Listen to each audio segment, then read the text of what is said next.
I've always been interested in antennas. I started in ham radio with a local radio called W1OP, which is still very active in Field A and 160-meter contests and others. Providence Radio Association, they were within walking distance of my home in the city of Providence. And those guys really got me off to a great start in ham radio and in life as well, as often happens with this hobby.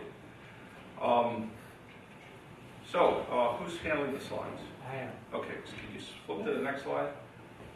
Does anybody remember these free QSL cards from Pan Am? People who were active in the 50s used to get these. And I think RCA, had them also. Yeah. So all the novices, and of course when you get your novice license, you've got all these ads for QSL cards. Walter Ash and all the others. So this was mine. And this card was given to me by an FRC member, K3EW. His call at the time was WV2FUL, and he was one of my, I was licensed in July, so this was, the date on this card is November 25th, 1959. And why is this important? Because I had figured out a couple of days before this how to build a dipole. So up until this time, I was only active on 80 meters, and I figured out how to build a dipole. My grandfather and I put it up, and an hour later it fell down. I'm still learning, Dave. So we went down and looked at what went wrong, and learned from our mistakes and put it back up.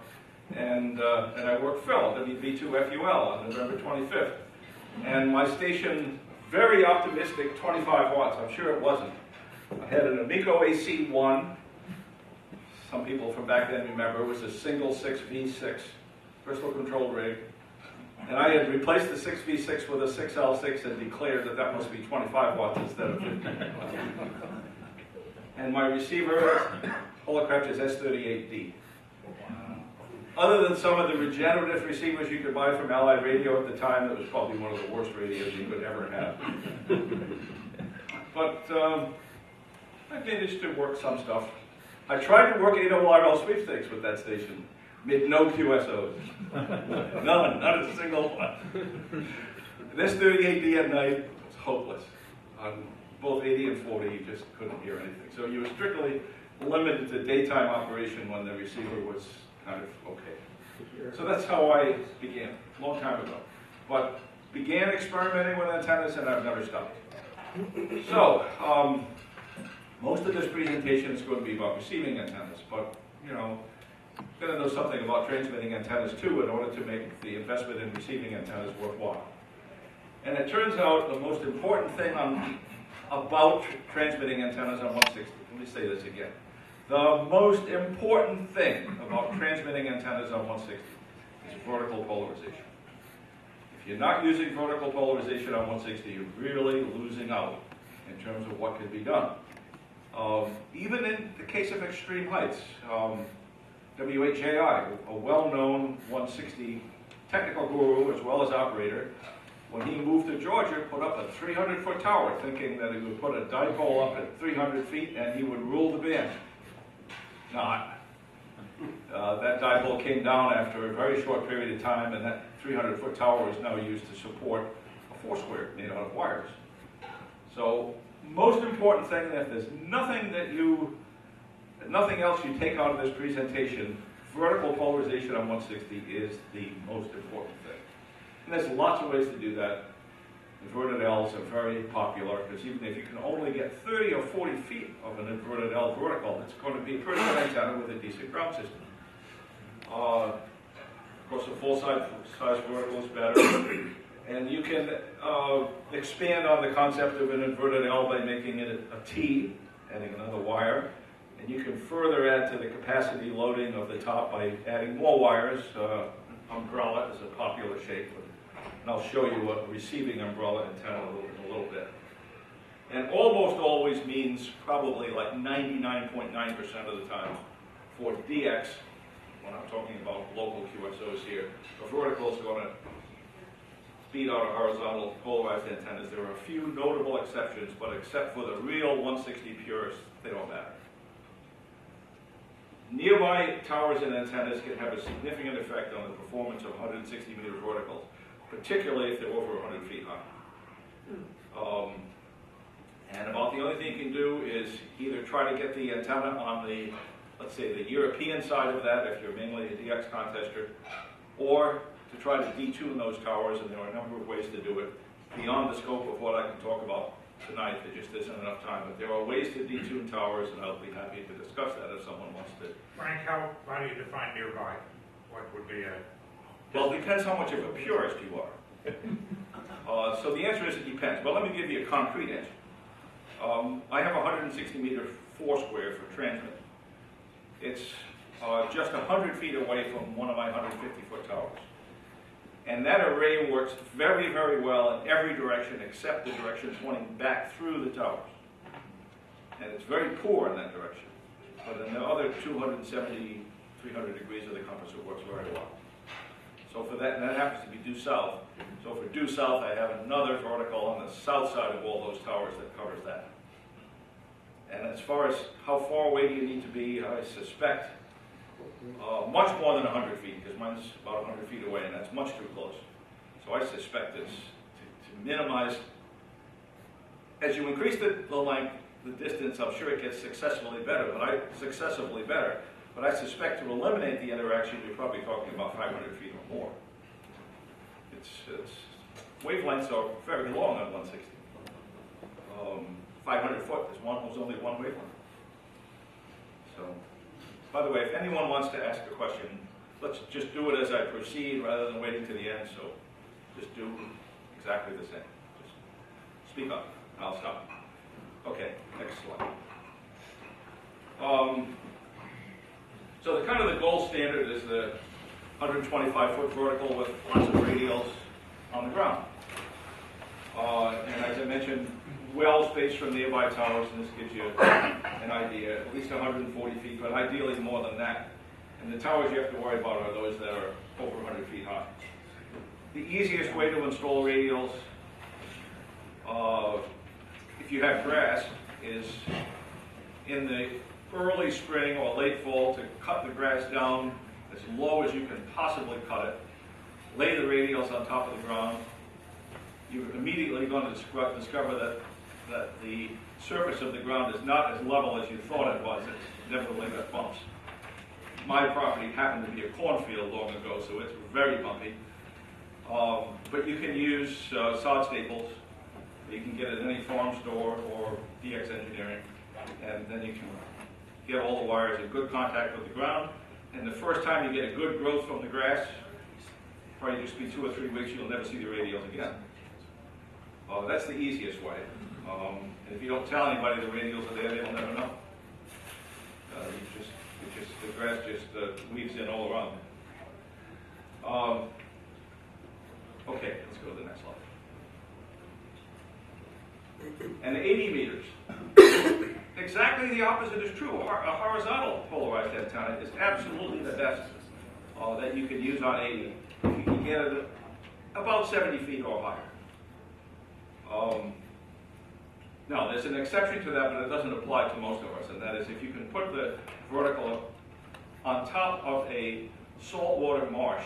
Does anybody have a saltwater marsh? John has a saltwater marsh, that's right. In the wintertime. Yep. How do you like living out on that marsh, John? It's not a very good place to live. It's great for 160. That's right. But if you live on a saltwater marsh, ignore this, but you probably live on a saltwater marsh because you know that verticals are fabulous on a saltwater marsh. They're terrible on the edge of the ocean.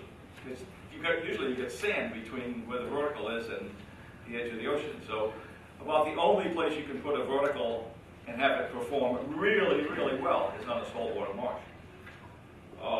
So for the rest of us, if we can get an antenna up 70 feet, a dipole at 70 feet is a fabulous antenna on 80. Anybody disagree with that? It's a fabulous antenna. And if you can get it higher, it's even better. I don't have any vertical polarized transmitting antennas on 80. But lots of horizontal polarized antennas, all of them much higher than 70 feet. And I discovered this rule when K3ZO put up his 3-element 80-meter Yagi. When did you put that up, Fred? what, 1985 or 4 or something? 85, yeah. So I have laid out all my towers and all foundations in, and then Fred has this 3-element 80-meter beam, and all the ideas about using verticals on 80, which used to be kind of the gold standard on 80, like it is on 160 today. Fred with his 3-element beam kind of blew everybody away. It still does. Horizontal antennas are fabulous. I have 2-element quads. Bottom of the quads are 100 feet high, and the top of the quads are 170 feet high, and they work incredibly well. But when I put the towers in, I didn't have that in mind. I was thinking verticals. So I learned from what Fred said, and all my towers are in the wrong places, so I have all kinds of bizarre arrangements with ropes to get the quads in the right position. And in order to do that, the placement of the quads is very important because they have to point away from each other. If one antenna is pointing through the reflector of another quad, then that antenna is not going to work very well at all. So my antennas are more or less in my towers are more or less in a circle, and all the quads point away from the center of that circle of towers. If you can't get a horizontal dipole at least 70 feet high, certainly a 65-foot vertical is a great antenna. You'll work the world with it, especially if you invest some money in radios. And by the way, anybody that invests in commodities knows the price of copper has gone way down, along with the price of most other commodities. So copper is affordable again. Yes? Radials, insulated or bare? Doesn't matter. Question is radials insulated or bare? It really doesn't matter, unless you have very corrosive soil where you are, and then it matters. But in terms of the performance, it just doesn't matter. And I'll get into that question a little bit later with receiving antennas also. Size of radials? Doesn't matter. So the only difference is mechanical. So what size should the radials be? I use number 14, but it's purely mechanical consideration. If you use small wires like 18 or 20 or 22, chances are the wires are going to be breaking a lot from incidental contact. Sorry? Maybe he meant when? No, the size. You were talking about that. Yeah. But length is a good question, though. It's been discovered by a lot of people who've done modeling as well as practical work that the number of radials that you should shoot for is highly dependent on their length. In other words, if you can't put up, let's in the case of 80, if you can't use 70 feet, which is a very good length, nothing critical about that length, by the way. If you can't use 70-foot radials, and something like 30 to 60 or more 70-foot radials is a very good choice on 80, and it's not bad on 160 either. But if you can only put up, let's say, 25-foot radials, well, it turns out you don't get any benefit from having a very large number of short radials. And there are lots of articles, and it's beyond the scope of the time I have available here to discuss the details. But if you're not aware of that, contact me, and I'll be happy to point you in the right direction. And it turns out if you want to spend a lot of money on copper, and you want to use really long radials, like 140 feet or longer, like K3LR, where these verticals have 25,000 feet of radials on them, they need to be much longer than 70 feet in order to make the investment to get that 3/4 of a dB worthwhile. How about wire mesh, like chicken wire, something like that? Yeah, okay, how about wire mesh? Well, first of all, it depends on the quality of the wire mesh, because if you're using it in a transmit antenna, you especially don't want arcing. So if you use mesh, be sure that it's welded. A lot of the mesh or chicken wire or whatever is not welded, so you want to be sure that it's welded so you don't have arcing problems, which can cause all kinds of radio interference, can cause broadband junk on your transmitted signal, so none of us want to hear that. So if you want to use mesh, it's a good solution, but it must be welded. And ideally it should be galvanized so that the welds don't go away. But you can get galvanized, welded, chicken wire or mesh readily available. And it is a good alternative. A number of people have tried that where they don't have the room to put 70-foot radials, and a smaller amount of mesh is a good solution. But you don't want arcing. Yes? Back to that dipole, so if I can get up to 140, let's say, the center, is it acceptable if it becomes an inverted V? Sure, Okay. sure. Inverted V's are good. They don't get all the benefit of height, but, you know, can't necessarily. Yeah. Yeah, so it's almost all the radiation occurs in the middle half of a dipole. So the effective height, assuming the slope is not extremely steep, the effective height is probably only 10 feet lower than the 140-foot antenna. So one of the problems you could run into with an inverted V is some interaction with the tower and some other things. So you might want to stand it off the tower a little bit. Trees are about 100 feet. Yeah, but these antennas are just going to work. And the difference in performance is very, very minor. So no problem with using an inverted V. But the important message here is that if you can get an antenna up 70 feet or higher, a dipole is a darn good DXing antenna for 80 meters. And people experimenting with verticals, unless they're going to put a tremendous amount of effort into it, like a 4-square vertical, are going to be behind you in the pile-ups with your simple 70-foot high or higher dipole. Next slide, please. 4-square array, it's very feasible on 160, on 80. Much more difficult on 160, I think. Everybody I know who has a 160 4-square uses towers. I only have 2 towers in mine. I suspend the other 2 verticals, they're wires suspended off a rope that runs from one of the towers on the array over to another big tower.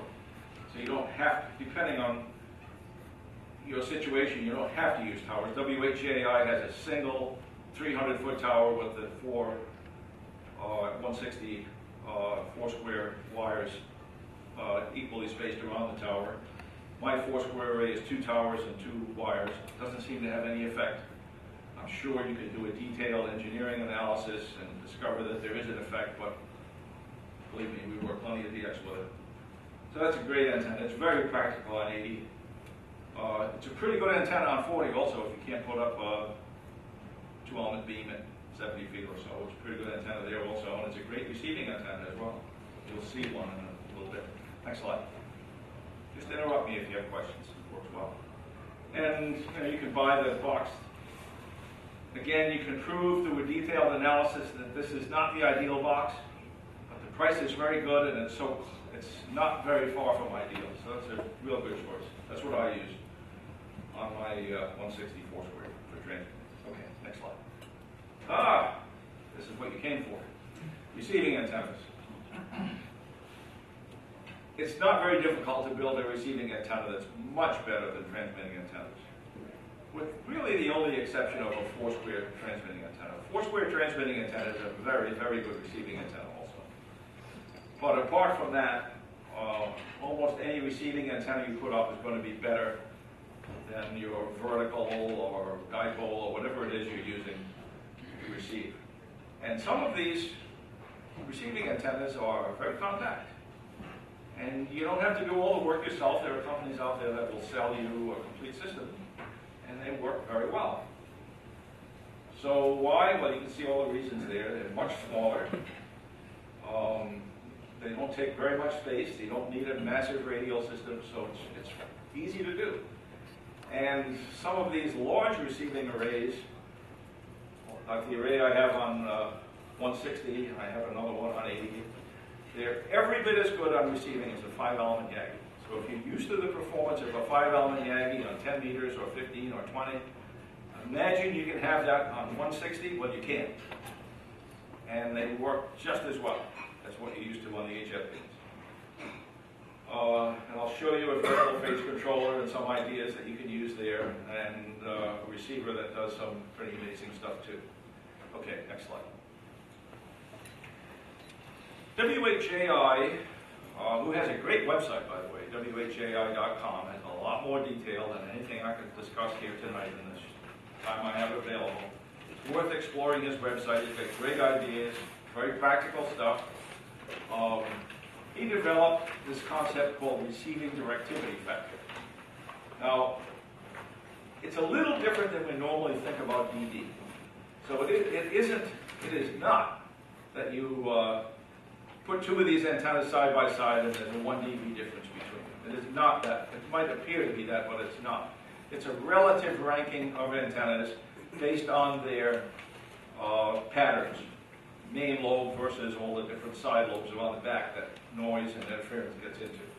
So it's a way of ranking the performance of receiving antennas that has proven to be valuable to hams that are interested in such things. So it's a very popular metric. But even though it uses dB, it's really not. And it's kind of interesting. Notice this. So this is a ranking. Single vertical has a 5 dB RDF. How can that be? How can a vertical be directed? Anybody have an idea as to how that can be? Yes. It responds to the lower angle fields. Yes, exactly. So it turns out, very, very important clue here, why a vertical is so good as a receiving antenna. It has a donut-shaped pattern with a huge null off the top. So when you have noise from, and a lot of the noise on 160 is caused by storms, let's say generally east of the Mississippi River. And a lot of that noise comes in at very high angles at zenith. So it turns out even a single vertical with no apparent directivity isn't very sensitive to thunderstorm noise that comes in at very high angles from nearby storms. But of course, for more distant storms, it has an omnidirectional pattern and is very susceptible to noise, lightning noise that comes in from greater distances. But it's a fabulous antenna as an element of a more sophisticated receiving system. There's another antenna that is marketed in kind of a dishonest way. And we'll talk about that. It's the so-called magnetic loop, small diameter loop. We'll talk about that a little bit later. It's a useful antenna for nearby interference. It does a great job of nulling out, let's say you have a plasma TV nearby, and you can't convince that neighbor to turn it off. Well, a small loop will null that right out. It will eliminate it. But that's kind of the special application that it's for. It's also a great direction finding antenna if you need to find some QRN that's interfering on 160 and you haven't been able to find it. Well, that very deep null in a small diameter magnetic loop is great at direction finding also. But that's what it's for. It's not a DXing antenna, and it's not going to null out signals coming in over the ionosphere, but it's great for local stuff. And Beverages are kind of next in line. They're smaller antennas, like the various ways to bend wires into loops. There's lots of ways to bend wires into loops. They provide good performance in a small space. This kind of, in the Beverages, of course, 500 to 600 feet is a very popular length for Beverages on 80 and 160. And their performance is very good. Much better than the smaller antennas. Significantly better than some of the small loops. And then there's kind of a magic antenna here that provides remarkably good performance in a small space. And that is a 4-square array of short verticals, and the minimum spacing on the side of that array for it to work well on 160 should be about 80 feet. Bigger spacing on the side is a little bit better, but only a little bit. And you can buy this array from IZ, or you can build it yourself. And I'll show you a way to build one of those that's pretty easy to do.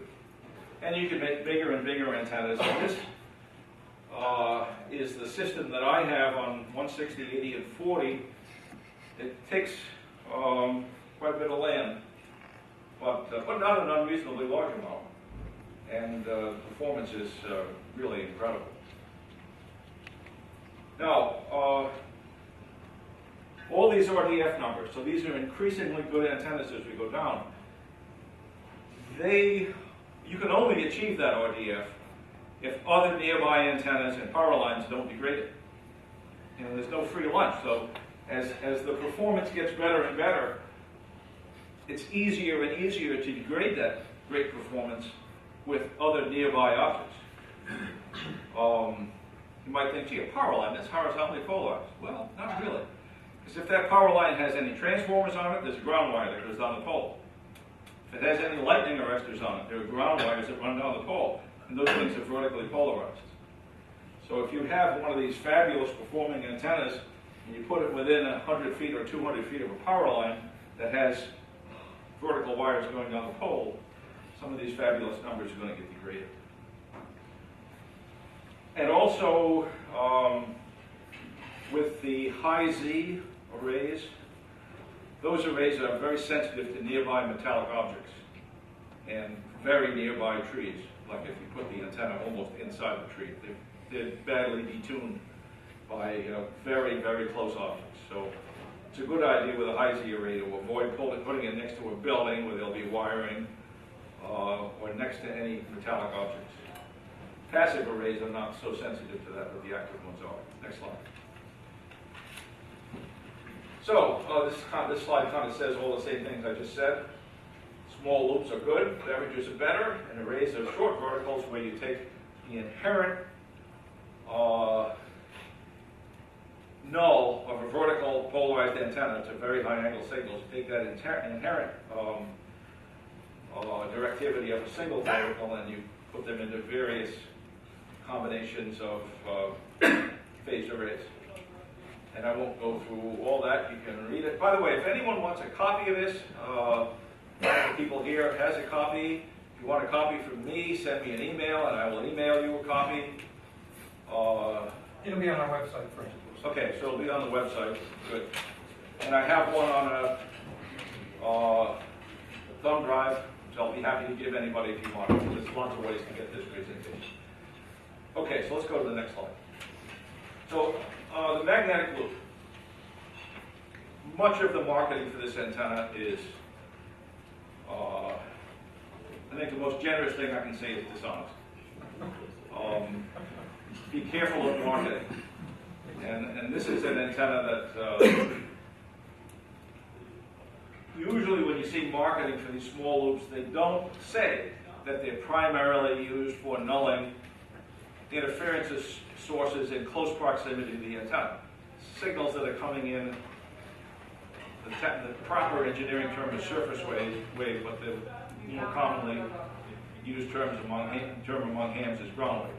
So if the signal is coming in from the local area, like from a business, or from a high tension power line, or from an arcing lightning arrestor, or from a nearby computer power supply or a TV, the magnetic loop is great for nulling one of those, only one.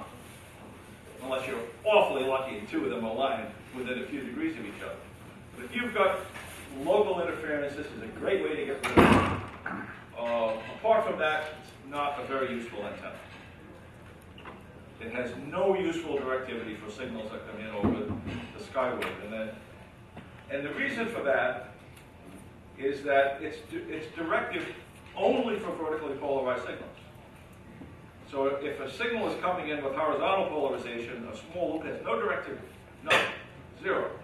If it has vertical polarization, it has a very deep null, narrow, deep null. Well, signals that come in off the ionosphere are continuously rotating in polarization. And that's the reason why these antennas have terrible performance for skywave interference, but great performance for vertically polarized, which most noise sources are, local interference. Like other small, inefficient antennas, a small loop is very inefficient, so it is very, very susceptible to common mode signals that leak into the array. So if you do put one of these up, it's very, very important to decouple the outside of the coaxial feed line that connects to the antenna, and chances are you have a high gain preamp at the feed point of the antenna, so the DC power that goes to the feed line has to be very, very well decoupled to prevent that from being a source. Because the signals that you don't want that are coming in from the outside of the shield of the coax or from the power line turn out to be much stronger than the signals that are coming off the loop. So you have to decouple all that, and a serious installation will bury the feed line and the control cable until it gets right to the array, and then it's still decoupled. And the manufacturers don't tell you any of this stuff. Okay, next one. And you can build a very effective loop antenna. This is an 8-foot diameter loop. The website that it's on is right there. It's a good antenna for knowing local source signals. And the RDF is pretty good. Okay, next slide. So now we get into some of the smaller loop antennas. And there's a lot of different ways to bend wires. So in this presentation, I didn't try to describe every possible way to bend a loop. But these are some of the popular ones. The K9AY loops are perhaps some of the most popular. They perform pretty well, 7 dB RDF, so not too bad for a very tiny antenna. One of the most recent designs is the shared apex loop array, sold by Array Solutions. It's another dB better in the rating. Remember, these are not dBs the way we normally think about it. It's a factor. So it's been proven to be better. It's a little bit bigger than the K9AY loops. But just like the magnetic loop, all of these loop arrays produce low signal levels. So they're very dependent on preamp, and they're very dependent on excellent decoupling of the coax feed line and the power source. So be sure you pay attention to that. And just like I mentioned before, the best way to do this is to bury the cables out to the array, and then decouple them, and then are connected to the array. And nearby antennas or other structures or power lines can affect the directivity. In many cases, people who had poor results with these antennas have either not paid attention to the various ways that common mode signals get in, or they have nearby antennas or other objects that are re-radiating signals from other directions right into the array. So assuming there's no fault with the installation of these antennas, they are remarkably good performers on a tiny space. And they're not complicated to build. Does anybody here have any of these small arrays? Yeah, what do you think? Share your experience. I use a VE3 DO loop. I use a pair of them at right angles with a preamp in the shack. It worked very well. Yep. And who's the other? I had both the home-built K9AY and the Barton K9AY loops with the preamp in the box on the outside, steerable, and I moved it around my location at different places for decoupling because it does couple to a tower, in close proximity. Very strongly decoupled And, to a tower. Yep. So I'd move it into the front yard and everything like that. And you did get good directivity at low angle when low angle. High angle and later in the night of 80 meters, it became less fruitful. That's a very good point. Thanks for sharing that, because I didn't mention it. Early on, I showed you the surprisingly good RDF of a simple omnidirectional vertical. And the downside of all these loops with loop arrays are sensitive to signals coming in at zenith angles. They don't have a deep null overhead. And that's why most high RDF phased arrays don't use loops, they use verticals for exactly that reason. Now it turns out there is a way, and it's not in the presentation, but there is a way to phase loops to cause a deep null from overhead. But it's a lot more work. I've never been able to figure out why anybody would want to go through all that trouble when you can just put up a vertical and get the same result. Why would one want to phase two loops to get the same result as a simple vertical? It's never made any sense to me. Okay, next slide. So this is 2 K9AY loops take only 625 square feet, a pretty tiny spot. Most hams have that much space. The trick is to get it far enough away from other antennas for it to achieve the performance that it's capable of. So 25 by 25 foot square, 25 feet high, and you can get useful directivity on 160 and 80. Next slide. There we go. So this is the shared apex loop array, which is one of the more recent developments marketed by Array Solutions, and there's the website on the bottom. So it's in about 4 times as much area. It's still not a very big space, 50 by 50 feet, 25 feet high. And you get performance that's approaching the performance of a 500-foot beverage. Not bad in a small space. Does anybody have one of these? Yes, tell us about it. A little bit better than K9AY, which was on pretty much the same spot in the backyard. But what you were saying about proximity to other antennas, I think is very important. About 100 feet away from the tower, and there's some fencing maybe 50 to 60 feet away, and it's not as good as an occasional beverage I can put out into the park behind us when there's an expedition that needs and it. how long is the beverage you're able to put up? 400 feet maybe. Yeah, that's a good length. Okay. Okay, that's exactly what you'd expect. All of these, the better the arrays get, the more susceptible they are to nearby stuff. John? The downside, I think, for the cell array is mechanically, it's a nightmare. It's got so many ropes and wires and stuff that unless you have a very calm day and a very patient crew, it is a bear to put up. And I think probably over a period of time, it's a bear to keep them. Yeah. Because it's fragile. Bottom line. That's mechanical stuff, though, and we can, Yeah, hard. we're smart enough to figure out how to deal with mechanical. Is it worth it? That's really the question. But it sounds like electrically, it's a pretty good, Yeah. good performer. Okay, next slide. So this antenna was patented by a guy whose name we've all heard, right? Beverage. He worked for GE first.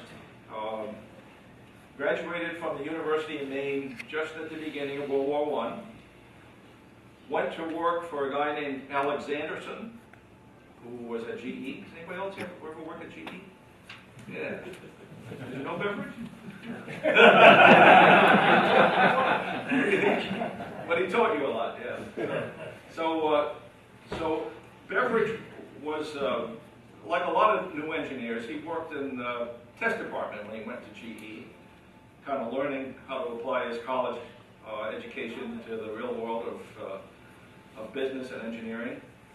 And he worked for this guy who was a genius, Alexanderson. He built this 200 kilowatt CW, pure CW transmitter before World War I. All mechanical, no electronics. Alternator. 200 kilowatt alternator. There's not a single piece of electronics in that transmitter, and one of them is still fully operational in Sweden. SAQ. It was on the air with the Christmas holiday period. Well, during World War I, the U.S. Navy took over all communications in the United States, everything. And the hams were not allowed on the air right away after World War I because the U.S. Navy said, we're going to keep all this spectrum. Well, ultimately, they failed. And the government formed this corporation called Radio Corporation of America. It was formed by the U.S. government, and GE was one of the main participants. Westinghouse was another, and there were Philco was another. Yeah. So it was formed by the government and started running as their own corporation. Now they thought that their business was going to be transcontinental radio communication. But, you know, like so many things in life, things work a little different. And the world of broadcasting bloomed at just about the time RCA got formed, and it turned out that transcontinental communication wound up being a specialty business, and what they really built was, and made a lot of money at, was AM radios and transmitters for transmitting stations and so on. So what they thought they were being formed for by the government was very different. Well, this guy named Harold Beverage, who assisted Alexanderson with the development of this 200 kilowatt CW transmitter during World War I, after they developed that transmitter at GE, they decided, well, we need better receiving antennas, because they, just like us on top end, but it's even worse, because these transmitters operate down at 17 kilohertz. So that's 100 times lower frequency than top end. The noise is a terrible problem. And this was a very, very serious problem for the United States, not just for the Navy, but for our whole country. When World War I began, and by the way, this could happen again in the future, all of the transatlantic communication cables were cut by the German submarine. All of them. So there was no way to communicate between the United States and initially its allies in Europe, and then, very importantly, there was no way to communicate between the United States and its troops who went to Europe in 1917. No way, because all the cables were cut by the Germans. And they were repaired, but the Germans would cut them again. So this idea, of this brand new idea of transcontinental radio communication suddenly became one of the highest priorities for the United States government during World War I. And this guy named Beverage, who worked on the 200 kilowatt transmitter, Alex Anderson, said, "You're a really good engineer. We're going to shift you over to working on our other very important problem now, and that is how do we hear this 200 kilowatt transmitter 5,000 miles away?" And Beverage did a lot of experimenting at some of the receiver sites in World War I. Remember, they didn't know much about where to put a real good receiver site. I think all of us today, if someone said, "Where are you going to put a really good site for receiving antennas from signals across the North Atlantic," we'd probably say, up at VY2ZM and EI, right? That's where we go. Well, during World War I, we wouldn't have put it in Canada, but they figured out, they started by putting the receiving site at the Naval Research Lab in Washington, D.C. That was terrible. That didn't work. Well, the U.S. Navy took over all the Marconi sites during World War I. Remember, the U.S. Navy took over everything. If it was radio, the U.S. Navy had it. So there was a Marconi receiving site on the coastline in Belmar, New Jersey. And the Navy took over that, and Beverage went there. And they experimented with all kinds of antennas. They experimented with buried antennas. They experimented with antennas under the water. And then, of course, there was another Marconi site up on Cape Cod in Chatham, Massachusetts, WCC.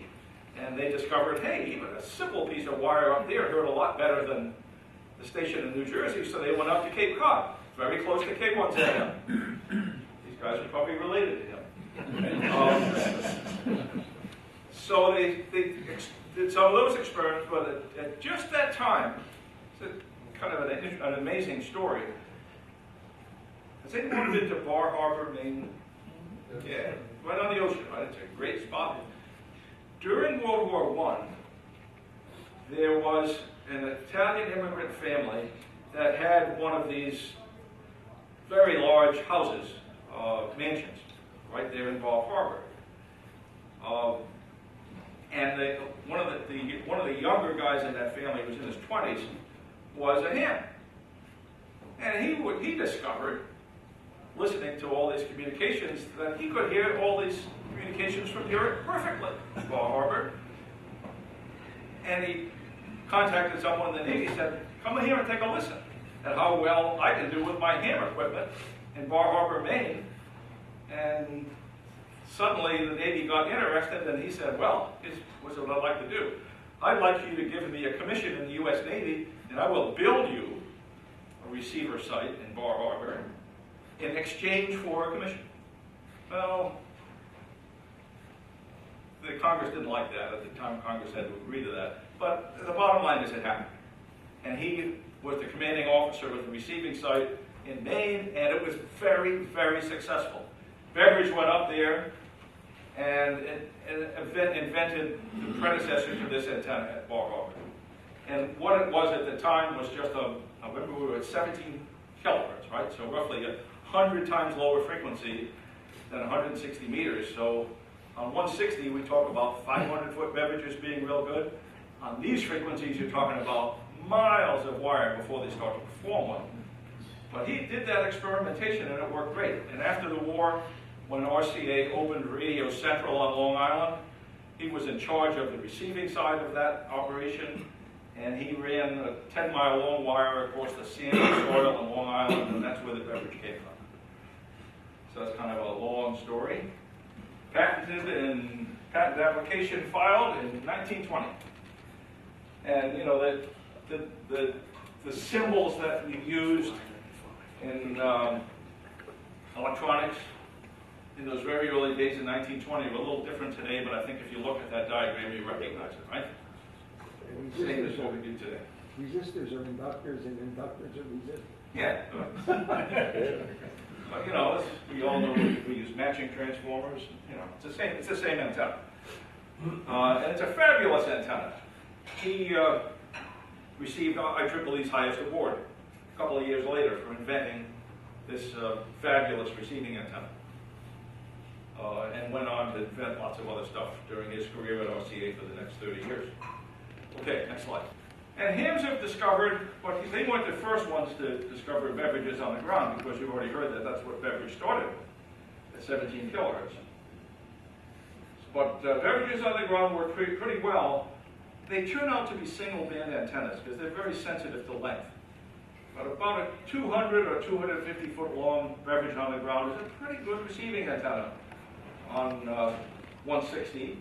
It has about the same kind of directivity that you get with some of these small vertical arrays we talked about, but for some hams, it's much more practical to lay a wire on the ground in their neighborhoods than it is to put up a small array. So this is an alternative, and it gives you very useful directivity. Has anybody tried these? Yeah, tell us about it.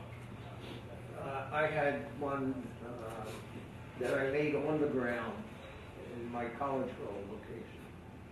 And to terminate it, I used a terminating resistor with a quarter wavelength wire going beyond it. And it worked very well. Yep. Somebody else? Yeah. I've got kind of a weird property layout. My house blocks a good direction to Europe, so I was only able to lay out like 125 feet or so. But there were stations I could only hear on that compared to the inverted L, and other stations I could hear on the L as opposed to it. So it gave me a few more cues and contests. I can't complain.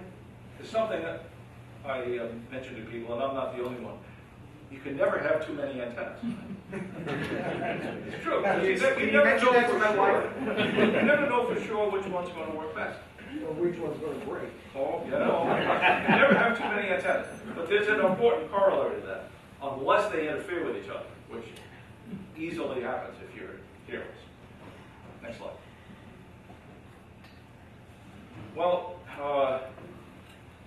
Beverage didn't stop with a single wire beverage because it turned out noise is an unbelievably bad problem at 17 kilohertz.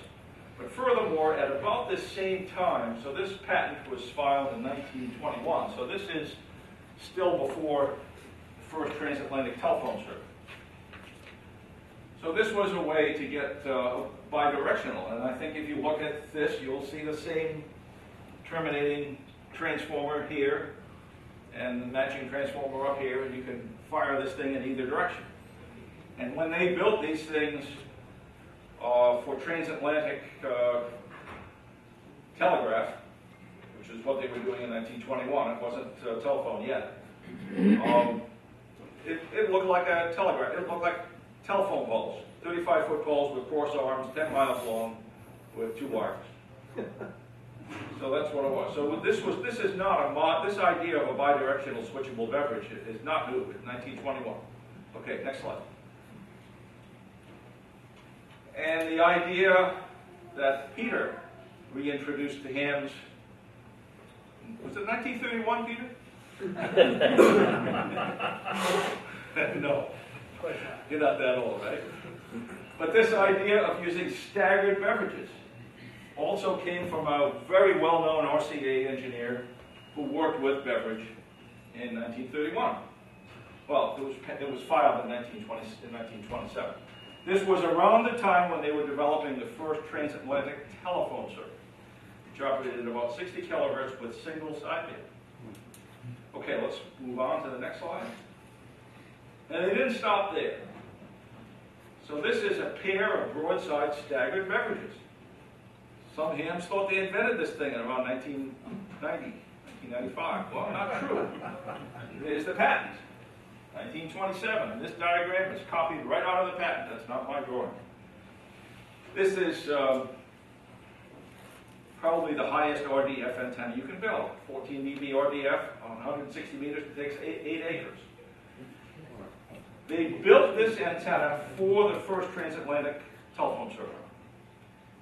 The transmitting antenna was about a mile long and radio central on Long Island, North Shore of Long Island. The receiving antenna was 10 miles long,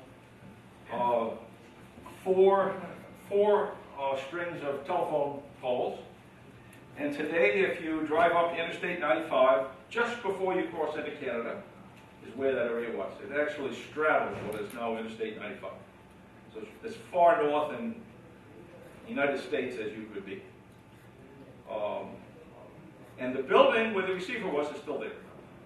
It's a privately owned residence. The basement is completely shielded and covered where the receivers were. This is a fabulous antenna. Kind of hard to think about putting up 8 of these. It's even on 160 meters. It's 8 acres for one. So even WHAI does not have 8 of these, but he's got at least one, maybe more than one. Tom has lots of antennas. So this is on 160. I think Tom's were about 700 feet long and 330 feet wide. Okay, next slide. Okay, so now we're going to go to verticals. Okay? Phased verticals have kind of changed the name of the game of receiving antennas over the last 8 years or so. Before these started to be popularized by High-Z and by WHAI and W5ZN, I had 10 Beverage antennas. I now have 3, and I'll explain why it didn't go to 0. There are 2 ways to build these phased arrays of verticals, and you can build any number of elements. You can build it as 2 elements, 3 elements, 4 elements, 6 elements, 8 elements. Lots of different ways to do it. High-Z will sell almost any of those combinations to you with the High-Z array. The High-Z array has a preamplifier at the base of each vertical. YCCC, by the way, also developed an alternative to that you can buy through DX Engineering with high impedance amplifiers at the base of each vertical. But the biggest difference between this and an alternative approach that I'll show you is lots of amplifiers in this array. And as you add elements, more and more things to fail. When you build an array like this, you have to think about, okay, how am I going to know that something hasn't failed in the array? Because it can be kind of subtle. Maybe one direction won't work. So there's a lot more active pieces in this array as you build up towards 8 elements. But it has significant advantages. No need for umbrella wires, no need for radios. A typical installation has a ground rod, maybe 4 feet long, for lightning protection at the base of the array. So it's real simple. For a 4-square array, as I mentioned earlier, 80 feet is adequate for 160. It's quite good on 160. It performs pretty well on 80 also. And switching in multiple directions, and you can buy the whole system ready to install. For most hands, that's what they do, is they go to DX Engineering and order what they want and build it and install it. But just like these small arrays, as you get better and better RDF performance, you're more and more sensitive to re-radiation from nearby objects. You spend all this money to get high RDF, and if you've got a nearby tower or intruder, maybe you don't get any benefit from your effort. Okay, next slide. And this is, a lot of people have this 4-element High-Z array, and that's what it looks like. Just 4 verticals. There's no radials, no umbrella wires, so it doesn't impinge on the surrounding area very much. This one happens to have a few rope guy wires, but you don't have to build it so that it requires that. So there's a lot of things you can do. But notice this is all by itself. There's no towers, so it's kind of an optimum installation. 12 dB RDF, which is similar to an excellent Beverage on only 1/4 of an acre. That's pretty darn good. And right out of the box, you can buy it. Okay, next one. And this is a 8-element array. And notice it's on a field all by itself. 8-element high Z array. 8 high impedance verticals, exactly the same verticals used in the 4-square. And Lee, TJR, is it?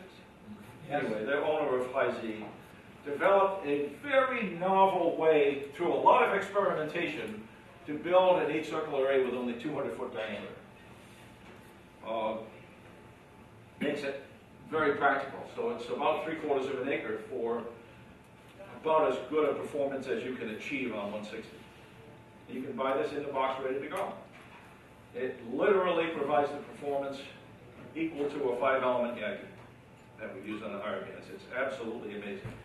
WHZN installed one of these arrays, the High Z array, purchased from DX Engineering, and he also had the next array I'm going to describe. It's a passive version of this array. It's got 2 of them, and he's been comparing them, and there's no difference. They perform exactly the same. But he discovered one interesting thing. Diversity. Sometimes one is better than the other for a few seconds. And we'll talk about diversity for just a little bit. So having 2 of these arrays can be even better, but that takes a lot of space. So this is kind of the best you can possibly do, with the exception of that massive 4 beverage array on 8 acres. Next slide. So there's an alternative way to do this, and this is the way I've built my arrays. It's very good for home brew, and it's also very good for high reliability, because you don't need any amplifiers. These passive umbrella verticals, if you're just a little bit clever mechanically, you can build them so they will not fail. And I'll show you a photograph of one of them. So it's basically the same idea. There are arrays of 2, 3, 4, 8 verticals, but these are low impedance verticals. And what does that mean? It means they're fed against radials on the ground. Feed point impedance of one of these antennas is just an ohm or 2. Very, very low impedance. So it's a very, very inefficient antenna. So you might think, gee, that's terrible. Horrible efficiency. Does anybody here operate 160? Do you ever turn your attenuator off? No. So on 160 meters, you have lots of headroom for inefficiency. So inefficiency is your friend on 160 and 80. So if you can build arrays of antennas, but you have to suffer with inefficiency, it's not a problem. I can burn signal level and I'll never notice it. And you don't even need a preamp, even after you've done that. So these are short verticals, they're 25 feet high, and I'll show you the umbrella wires that are on the top. They do have to have radials. I install my array on a field that I borrowed during the contest season. So the arrays have to go up in September and they have to come down in March. Lots of work. And the radials are just, they're stranded wire. Oh, this is a field with lots of deer. Every night, dozens of deer in this field.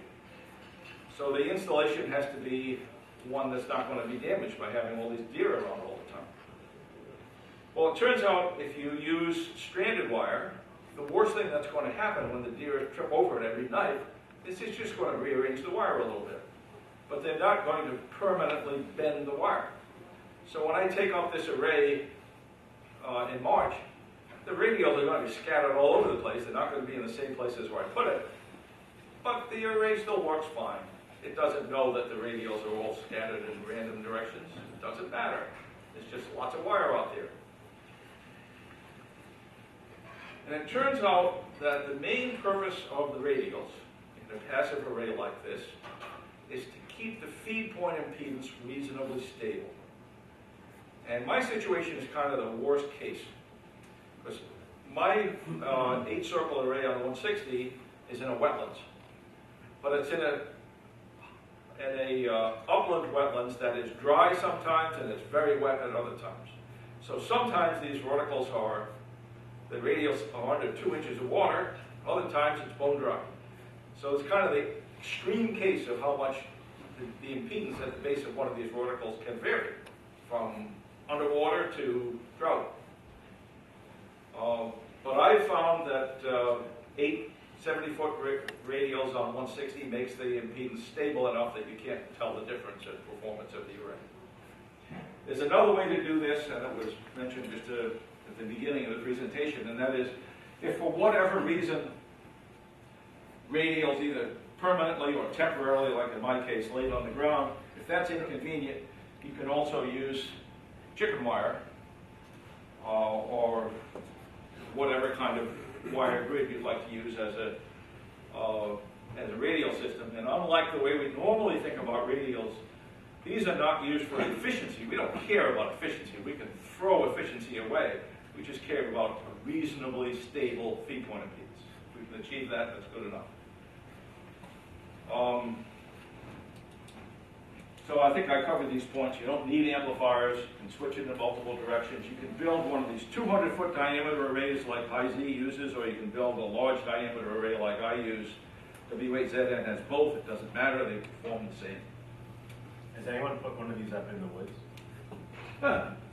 I don't know anyone who's put up in the woods, but I think the main issues are going to be mechanical, not electrical. Mine are in the woods, they work fine. Yeah, okay, there you go. But mechanically, that might be a problem with trees. I'm limbs. switching to the 35-foot elements simply because of Yeah. the constant rain. If I put fishing line on, so when the branches do fall on, they just break and I have to go retie, but still a business. Yeah, and Peter, I think you had something? Yeah, I was going to say that Frank mentioned there are low impedance feed points and they're very stable. They're not susceptible to surroundings. And on the very susceptible in the woods. Yep, very good. Mine are in an open field, so it's not a big deal. Oh, by the way, I think you've heard, I've mentioned several times this evening that I have 3 of these arrays, one for 80, one for 40, one for 160. The 80-meter array is inside the 160 array, it's concentric. But these elements are very lossy, so you don't have interference from one array to the other because there's so much loss. And normally, if you had 2 vertically polarized transmitting arrays concentric with each other, they would interfere with each other like crazy. But because these verticals are so lossy, their interference is not observable whatsoever. It's not in the presentation, but I'll mention how these are matched. We don't care about loss, right? We always use attenuators. So how do you match a 5 ohm feed point impedance vertical to a 75 ohm cable? Anybody have any idea? Peter, how would you do it? You know the answer though, don't you? You use a swapping resistor in series with the feed point. Yeah, use a resistor. What better way to match? Well, it turns out because the radial system is so inefficient, we don't care about efficiency, just care about stability. Because the radial system is inefficient, vertical is short, it turns out the feed point impedance is about 20 ohms, pretty close. So to match a 20 ohm vertical to a 75 ohm RG6, you use a 50 ohm resistor. Works great. And it's also, the performance of these antennas is a little bit better if you have a matching network to get rid of the capacitive reactance because these elements are so short. It's only a small improvement. John, you ran this without.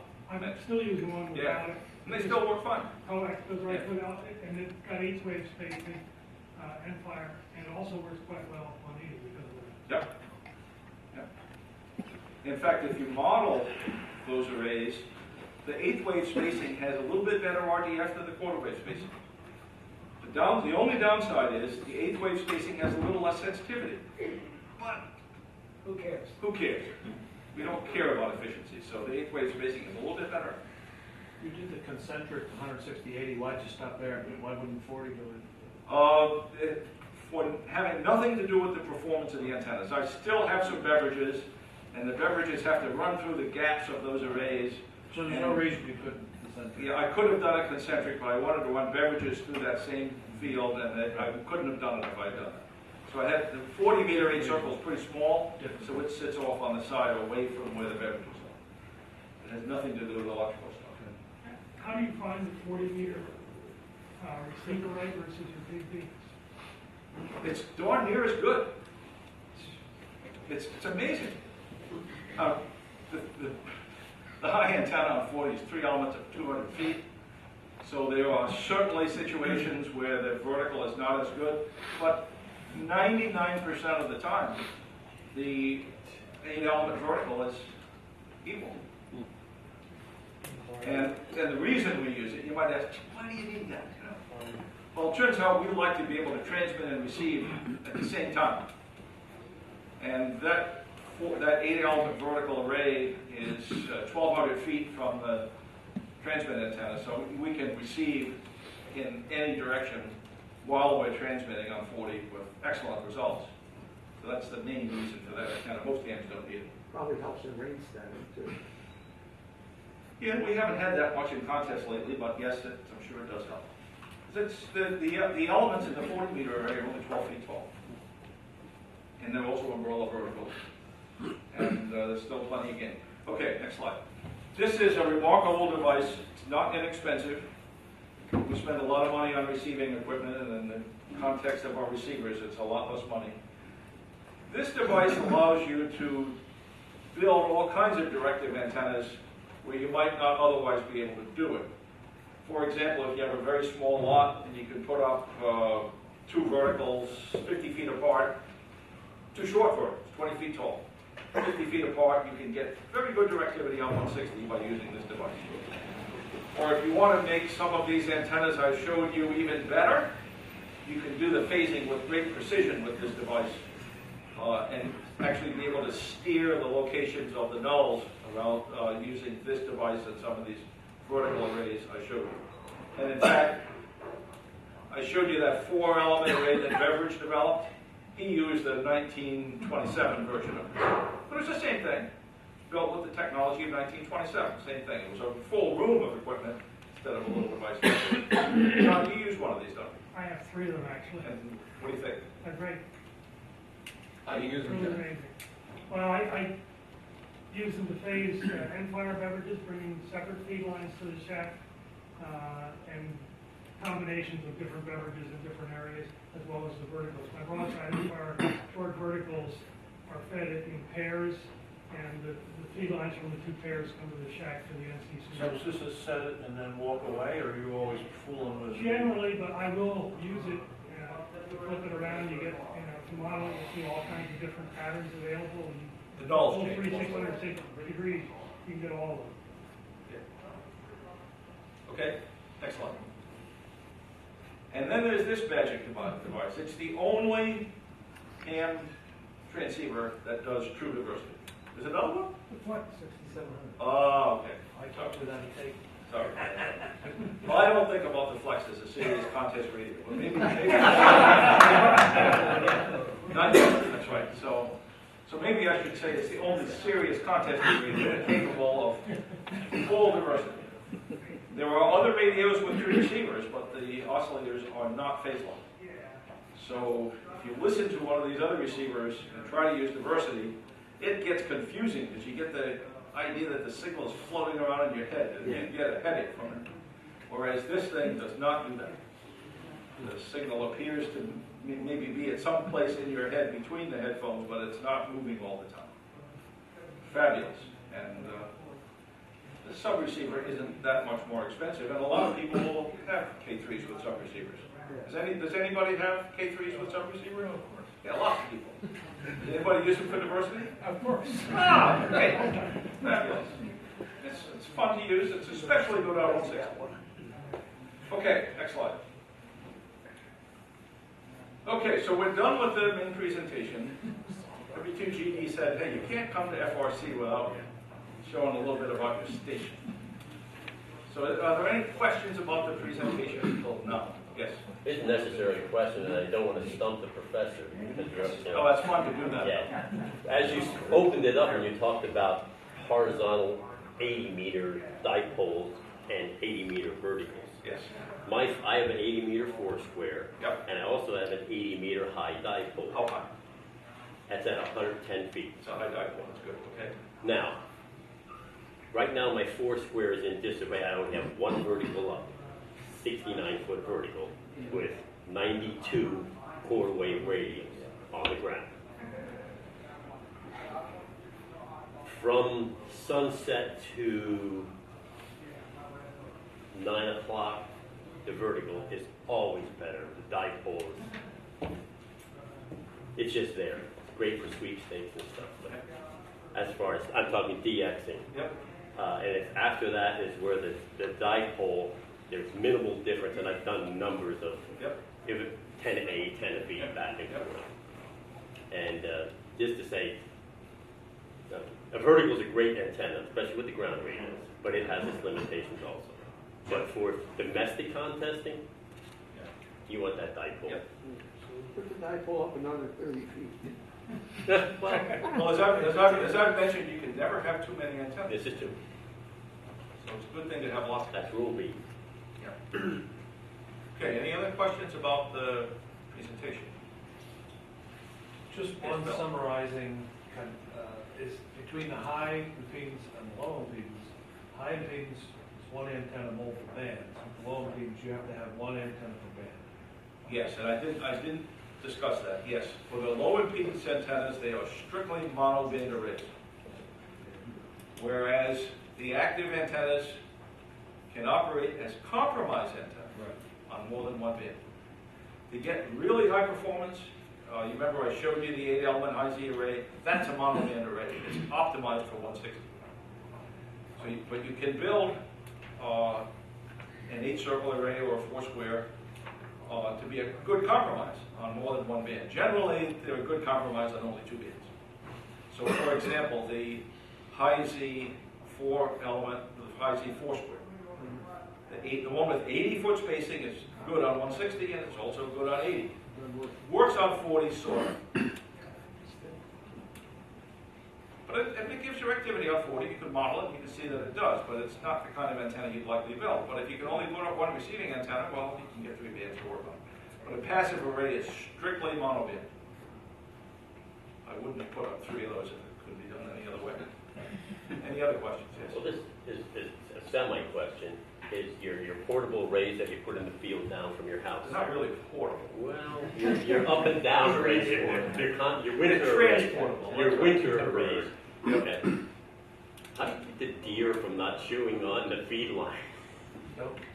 Yeah, well, I use flood and I get teeth marks on them when they went through. Pardon? well, I use RG213 and RG6, and yeah, occasionally, I don't find very much area that's been chewed on, but I found a few, and I just repair it. Yeah. I think it's for 30 on Use gloves when you handle it. Is that it? That's a big factor. You don't use pristine cable, lay it with gloves. And that's Salt. So they don't get the human scent, right? Oh, interesting. Well, I buried it. we're always learn something. Not that. On elevated feeds on low band antennas, where you're talking about quarter-wave radials, what's your comment on where they're saying it's hard to balance the current needs, so you're better off using something less than a quarter wave and then load it with a coil to feed all of them? You talk about receiving antennas? Transmitting antennas. Transmitting antennas.